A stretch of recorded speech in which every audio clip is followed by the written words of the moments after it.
رمضان المبارک کا مہینہ تو چل رہا ہے، مگر مہنگائی کی جو پوزیشن ہے وہ ایک دہاڑی دار کی روزانہ کی تنخواہ سے کئی گنا زیادہ کی اوپری پر ہے، جبکہ آج کل کے مہنگائی میں ایک غریب دہاڑی دار مرغی، گوشت اور مچھلی خرید کر کھا تو نہیں سکتا، البتہ تصور ضرور کر سکتا ہے۔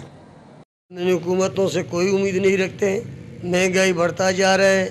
جو ذخیرے خور ہیں انہوں کو جو ہے نا، جو ذخیرے کر رہے ہیں وہ کما رہے ہیں، جو غریب ہیں وہ مر رہے ہیں۔ غریبوں کے پاس کھانے کی پینے کے لیے کوئی پیسہ نہیں ہے خریدنے کے لیے، امیروں کے لیے بینک بیلنس بڑھتا جا رہا ہے، جو ہے نا وہ اسٹاک کرتے ہیں مال، اور اسی خاطر جو ہے نا گورنمنٹ سے اپیل کرتے ہیں کہ یہ ہے کہ تحصیلدار مختار کار آتے ہیں غریب ریڈی والوں کو اور دکانداروں کو تنگ کرتے ہیں، چھوٹے چھوٹے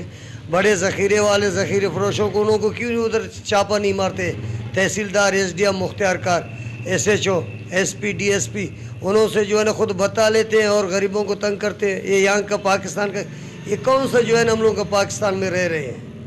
ہم جو ہے نا پاکستان کے وزیر اعظم میاں شہباز شریف سے اپیل کرتے ہیں، آپ نے جو وعدے کیے تھے وہ وعدے کے مطابق اب نہیں چل رہے ہیں۔ جو مہنگائی پہ کنٹرول ہے، نہ کسی ادارے پہ کنٹرول ہے، نہ چور ڈاکوؤں پہ کنٹرول ہے۔ روز جو ہے نا یہاں سے پور داڑے خون ریزی ہوتا ہے، کسی غریب کا موبائل چوری ہوتا ہے، اور کسی غریب کا جو ہے نا اپنے گھر کے لیے سامان لے کر شاپنگ بیگ میں وہ بھی جو چین کر کے بھاگ جاتے ہیں لوگ۔ ضرورت اس امر کی ہے کہ اس وقت کی مہنگائی کو کم کرنے اور اس پر قابو پانے کے لیے ضلع کمبر شداد کوٹ کے ڈپٹی کمشنر کو اب اور آفس میں مزید بیٹھنے کے بجائے ضلع کے 7 تحصیلوں کے بازاروں کا چکر لگانا پڑے گا، تب جا کر مہنگائی پر قابو پایا جا سکتا ہے۔ کیمرہ ٹیم کے ساتھ غلام علی براوی، ویسٹ ٹی وی، شداد کوٹ۔